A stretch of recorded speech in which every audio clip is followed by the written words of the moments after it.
Good morning, everyone. Welcome to another message from Fountain Springs Church. My name is Kevin, and I'm on staff at FSC. I'm glad you're joining not just me, but our in-person and online locations worshiping God together. Today, we are going to hear last week's message from one of our pastors, and spoiler alert, it's been shortened a bit to be broadcasted here on your screen. If you want to listen to the whole message, go to our website at messages.fs.church to listen to it all. Again, we are glad you're joining us.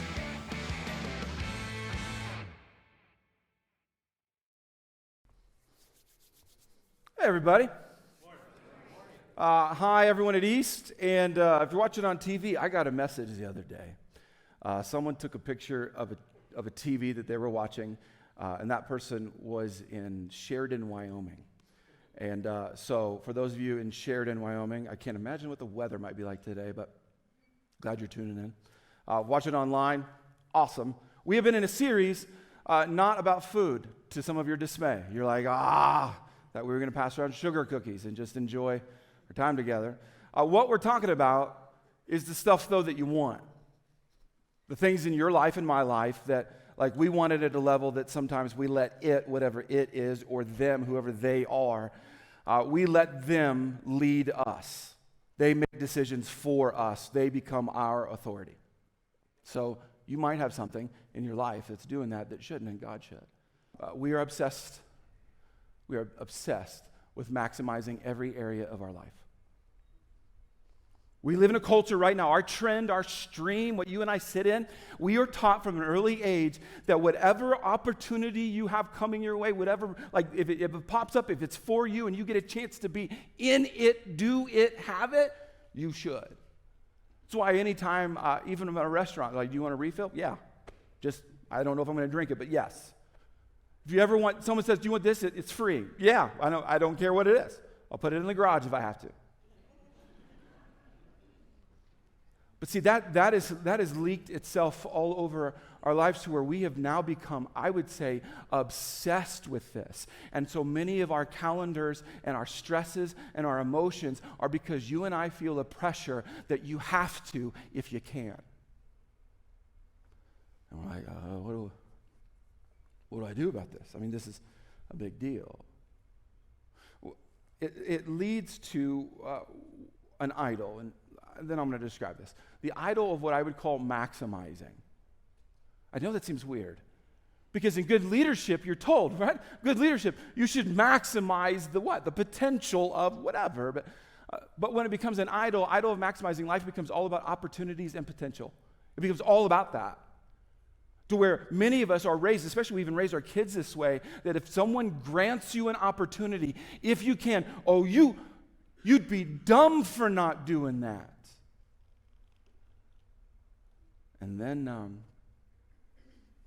And then we have breakdown. I'm going to tell you some breakdowns going on in society. Can I nerd you out with some statistics, some science, some what's really playing out right now? Some of you are going to think that I'm staring right at you and like I'm judging you, but no, I'm not. It's in my notes, but let me tell you one example. Lawnmower parents. Have you heard of this? I've talked a little bit about this. Lawn mowing parenting. There used to be helicopter parenting. You're like, where'd that go? Well, we got worse, okay? We just got worse. Helicopter parenting was where we just hovered around our kids and we would go, ooh, and we have our opinions, but we always knew though what was going on in our kids' life. When I say everything going on, well, that moved into what's called lawn mowing parenting. And lawn mowing parenting is where I'm not just going to hover around you, I'm actually going to mow a trail for you to follow in. And so parenting has become where, let's just use some random examples. Your kid gets a bad grade, so you call the teacher. What? You're welcome, teachers, for that one. Your kid doesn't get the playing time your kid deserves. Coach. Oh, most of us know this. Your kid can't get into the college, so just pay someone to get them into the college. Right? All those are, just so you know, we can like demonize people who do that or just say, you know what, that is a product of a culture that we've helped perpetuate. Where with lawn mowing parenting, where now colleges, if you want to know one of the biggest strains going on in colleges right now, our professors and administration of colleges are having to field phone calls from parents because they get rumored that their kid isn't going to class and they want to find out what's wrong with the class and not the kid. Lawn mowing, parenting. To where eventually, did you know that parents are calling employers, trying to set up interviews for their kids? And as an employer, you're like, you've already answered if I'm ever going to interview your kid. I'm just trying to give you an example, and this is a parenting example. I'm just showing you that. I know some of you are like, well, we don't have kids, or the kids are out. I want you to see that I think we live in a culture that thinks every potential and opportunity should be maximized, and it's led some of us to leading other people going, well, then I've got to be involved in this. And it's dangerous, right? Okay, well, let's get out of parenting. Let's talk schedule. I told you to get personal. Let's talk about your schedule. Let me show you some history. In 1969, J.C. Penney, I'm not critiquing J.C. Penney, but like, what? No, I'm not. J.C. Penney, they decided to do something that no one else was doing. What no one was doing was on Sundays, everyone was closed. Like everything was closed down. And J.C. Penney said, you know what, let's try an experiment. We think we can make more money if we open up on another day. But the only other day, the only thing they weren't doing, the only other opportunity was Sunday. So J.C. Penney picked a handful of stores and a little few more than that after that, and they began to open up on Sundays. No one had ever done this, and they began to make more money. Then you get into the 70s, and we don't have all the time to talk about all the 70s, but gas stations, if you don't know this, about previously to this, gas stations weren't open up on Sundays. Some of you would be like, well, then how do I get to work on Monday, right? Well, there was an era where gas stations were actually closed. Like you couldn't get it. You're like, well, did you use your card? No, that wasn't an option. It just was closed. Well, gas stations began to say, like, we think this is an opportunity. So gas stations started being open on Sundays to make more money. Restaurants were not open, and then they began to say, well, what if we're open up on, well, we're not going to go against the church, so Sunday nights. We'll open up on Sunday nights, and restaurants who were typically closed on Sundays began to be open on Sunday nights. And then grocery stores, again, you see when someone tips it over, it begins to happen, and grocery stores began to be open on Sundays. They didn't used to be open up on Sundays. Now, some of you think like, yeah, that's old school, traditional, legalistic church. No, I think it's deeper than that. So, in 2008, something interesting happened. If you've ever read a book by Malcolm Gladwell, you know that what he writes is captivating. He wrote a book called Outliers. I read the book. I love the book. I have quoted the book. I think it's an amazing book. I'm going to say that. I think it's a really solid, amazing book. Well, Malcolm Gladwell studied society, and here's what he was studying. He wanted to write a book on what makes you and I successful. Literally, like finding the science of it. What is the proven fact that has made the elite, the amazing, like people that you and I would say, oh, they're super successful. What's made them that way? What's a part of their life? And so he studied the science of it, and he discovered amongst many things like the Beatles. If you like the Beatles, I know it's dating myself a little bit, but if you like the Beatles, he even studied them. Like, hey, how'd you guys get like so good and change all of music, basically? He found what's called the 10,000 hour rule. You probably have heard of it now. This rule is very interesting. The rule states, and as he looks at it, that what you would be willing to spend 10,000 hours doing, just think about practice. Like if you would practice something for 10,000 hours, if you were to do that, you likely would become an expert at it. Nothing bad about that, okay? You with me so far? You're like, I'm not. He's like, we shouldn't like hone in on something, and no, practice is good. Here's what our culture did with this. If you don't know this, the majority of coaches and anyone leading athletics heard about this rule and began to apply this rule. So they would look at their athletes and say, if I can get you to do this for 10,000 hours, I can build one of the most incredible teams ever. And so what's happened is we have taken the 10,000 hour rule and began to implement it into the lives of preschoolers.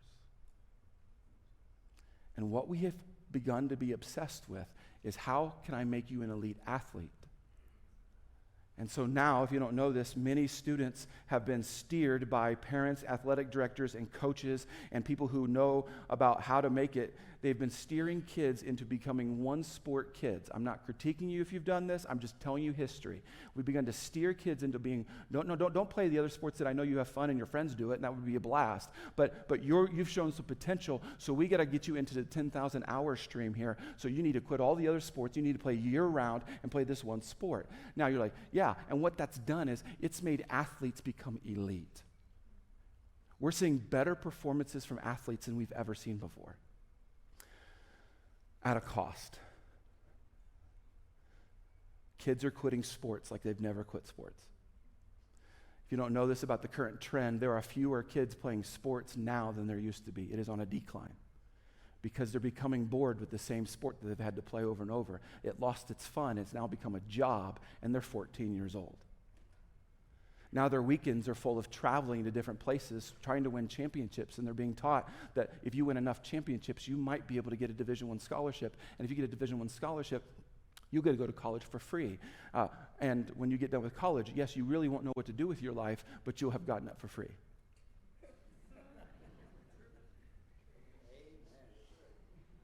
Some of you are like, when does he read the Bible?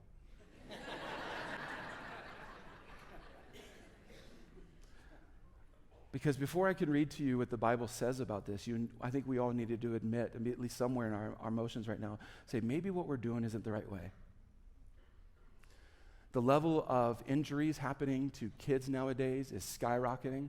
There are kids who are actually ending their athletic careers by the time they're just middle of high school because they've had so many injuries and they're using muscles too much.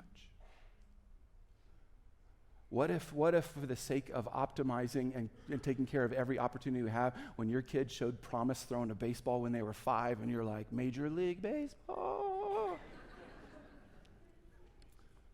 What if we overstepped? And if you want to know something about life, you know when we overstep? Is when we forget about God's design.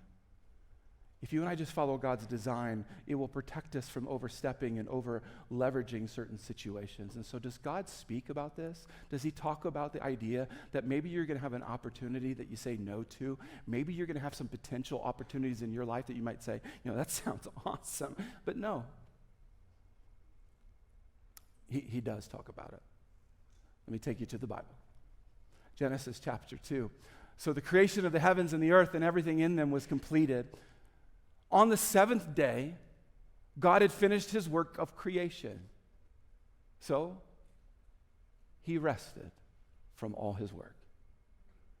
And God blessed the 7th day and declared it holy because it was the day when he rested from all of his work of creation. Now, as a kid, I was like, that makes perfect sense because I would have been tired. I would have been exhausted after making a bunch of stuff. I would have been mad at myself for creating cats. There would have been a lot of things that I just, after the 6th day, I would have been like, I need a break, right? Sometimes when we read about God, we give him human attributes, right? We think of him humanly. And so I want to tear that apart for a moment. God creates for 6 days. 6 days. And then he rests, and we're like, yeah, seems like a good time to take a break. Must have been tired. Must have been sore doing all that. God wasn't tired. He was teaching. And there's a lesson here that you and I have to be willing to let come into our lives, that God didn't just stop on the 7th day and give you and I this, okay, here's how here's a good model, I think it'd be good. He's tired, so you're probably going to be tired too. And so he was teaching something to you and I, and he was teaching us restraint. I wonder how much you and I know about restraint these days. Restraint.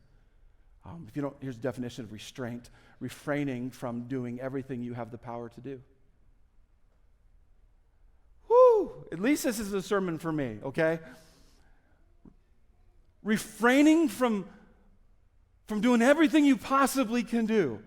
How counterculture does that sound? At least like for us as Americans. Like, wait a minute. But if you're good enough, if you're better than the rest of the team, if you're smarter than the rest of the class, if you win the spelling bee, if you see what we begin to do? Oh, if you did better, if you look better, if you're taller, if you're stronger, if you're smarter, you see what we've begun to say. So what you do is maximize that. And it's got many of us burnt out. We don't know what to do about it. Meanwhile, God said, I'm setting you up for something. I'm going to show you something, how to do life, and it's the power of restraint. If you want to fight the idol of maximization in your life, then you need to begin to show evidence that you restrain yourself. You actually have purposeful going, I don't. Why not? Well, you could. Yes, I know, but I don't. Tell you the old way that the Hebrews or the Israelites would have, they would have talked about their week. They numbered their days, but you need to see how they numbered their days. There was 1 day, 2 day, 3 day. You follow? This is simple, right? You're like, this is not complicated. Some of you are like, math class in church? No, listen. What I want you to see is how they saw the seventh day. Stop day. Interesting. That they took the model that God said, here's how you should do life. They said, okay, then all the other days, we're going to rock it. Like we are going to be, like we're going to do our best at growing crops and raising livestock and making money. We're going to make sure those 6 days are awesome, but there will be a stop day because God modeled it. Restraint day. What if we're not able to love God well right now or love others right now? What if the whole thing for you is not because of all of the temptations in your life about what you see and what you're going after? What if it's as simple as you're struggling loving God well and you're struggling loving your kids well or your spouse well or your friends well or your coworkers well? Or what if you and I, our difficulty is not how really difficult it is? What if we've forgotten the fourth commandment that there needs to be a day that we restrain ourselves? Stop. What if you and I don't love well because we're tired? Like there. What if it's because you and I are so emotionally, physically, and spiritually exhausted that we're like, but I don't have the energy to give them or that because of the idol of maximization. Now, in the Bible, it does list that as the fourth commandment, but it keeps writing. There's more stuff, and we often don't read it. I want to read it to you. You have 6 days each week for your ordinary work, but the seventh day is a Sabbath day of rest, dedicated to the Lord your God. On that day, no one in your household may do any work. This includes you, your sons and daughters, your male and female servants, your livestock, and any foreigners living among you. For in 6 days, look what it references. The beginning of the Bible.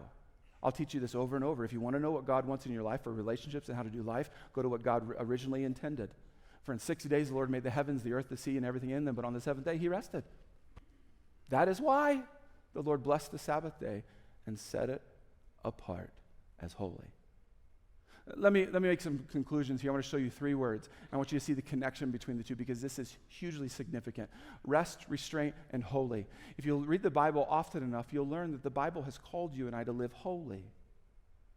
If you were raised in a way that perhaps you were raised in a legalistic setting, you're like, oh yeah, holy. Don't drink, don't smoke, don't chew, and don't date the girls that do, right? No one else? Okay. I mean, can we confess that many of us think that being holy is basically a list of things that you're not supposed to do? Meanwhile, one of the conclusions that the Bible brings up that God says, you want to live holy? Then chill out. Stop. Restrain yourselves. And make a day of it. But there's a deeper lesson. See, right now some of us like, see, pastor brings up this Sabbath day thing. Well, I can't. Right now, I know many of you right now are thinking, I can't. I've got to work. My kid's got a championship. I've got to be somewhere else. I've got to go to this. I've got to be a part of that. I can't financially do this. I can't socially do this. And I can't. I don't have time, David, to have every single week. Now, maybe once a month or every quarter, but not every week to actually stop and cease and restrain and Sabbath. Come on. Be careful with those words. I want to show you something. This is one of those verses that came alive to me recently. Deuteronomy 5:15. Remember that you were once slaves in Egypt, but the Lord your God brought you out with his strong hand and powerful arm. That is why the Lord your God has commanded you to rest on the Sabbath day. I want you to see a connection, and this should rock your stinking world. Let me show it to you. No, go back. Remember that you were once slaves. You got it? I'm going to repeat it. Remember that you were once slaves. Now draw a line to, that is why the Lord your God has commanded you to rest on the Sabbath day. He's telling a group of people who were raised in slavery. It's all they ever knew was slavery. These folks they were Egyptians, enslaved them. If you don't know how the Egyptians set up their week, you're going to hate this. This is glad we got away from that. The Egyptian week went this way. There were 10 days in a week. No weekend. There were 30 days in a month, so 3 weeks in a month. So how the Egyptians led the Israelites or the Hebrews in their slavery was this. You work 10 days a week and you never get a break. Because that is what slaves do. So God pulls them out of slavery, And think if you ever rescued anyone from slavery, what would you begin to teach them and instruct them? How would you tell people who all they knew was slavery and say, all right, I want to give you a new life. How would you set up? You might say, well, I'm going to give you a job because you need money, or I'm going to give you a house because you need shelter, right? Look what God does. I have freed you. And so you need a day off. He was telling them that if you stay working all the time, if you spend all of your life maximizing every single moment, you're not maximizing every moment. You have returned to slavery. So I'm now in your business if you want to know something. If you don't have the time or money or energy or desire to stop, you're living like a slave. Perhaps your owner is called the calendar.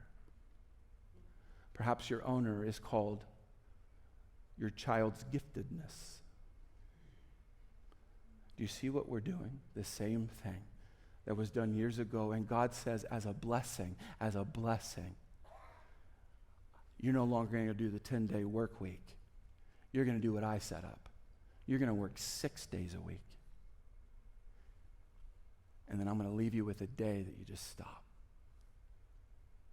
How good is God? You know, Jesus got in trouble for working on the Sabbath. If you read your Bible, you'll find at one time he and the disciples were hungry. Well, you get food, right?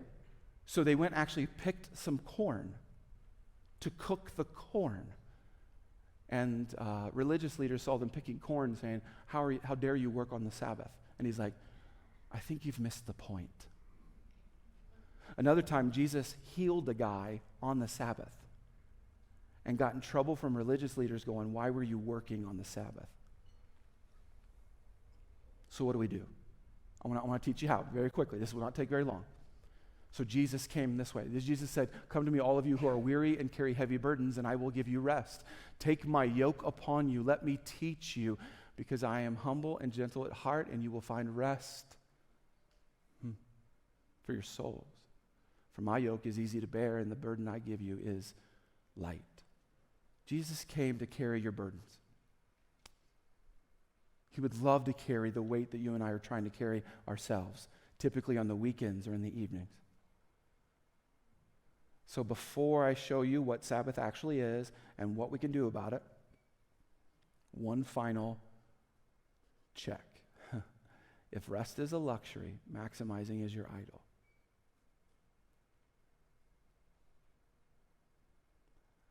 I'm purposefully not saying anything.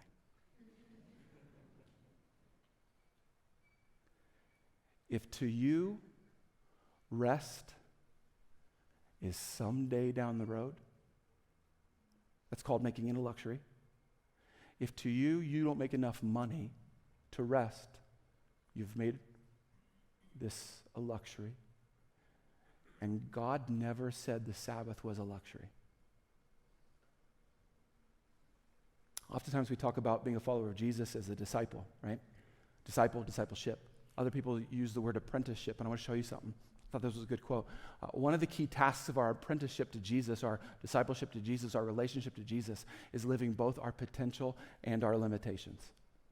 I just wanted to put there, is that not so stinking difficult? At least for my personality who's like, oh, opportunity, let's take it. I love competition, so if you're like, you can make competition out of anything you like, I'm in, right?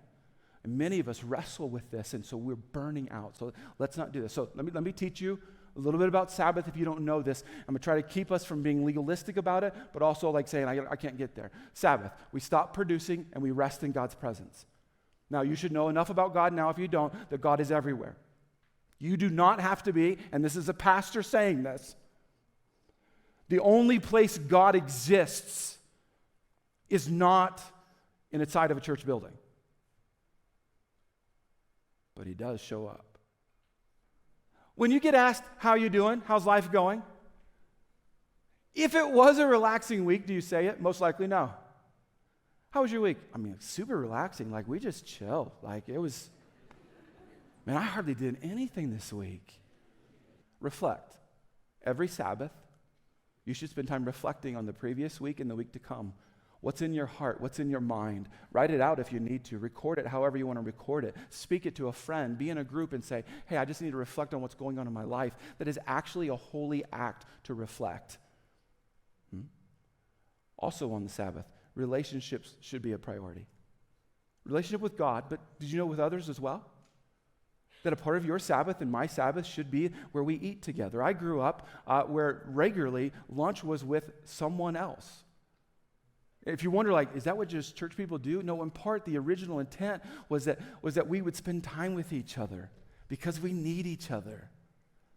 And it is holy, even on the Sabbath, right? Especially on the Sabbath, for us to be together and commune together and enjoy each other. And then, of course, rejoice and remember, and that is specifically about God. Every Sabbath should contain time where you rejoice about who God is and you remember who God is. One of the greatest ways to do that is obviously to gather like this, to where we sing songs collectively together and we celebrate God and we remember God. But this is not exclusively it. So there, I told you I'd get in your business. Now you got to look at your calendars. If you're a follower of Jesus Christ, your calendar reveals now if you live free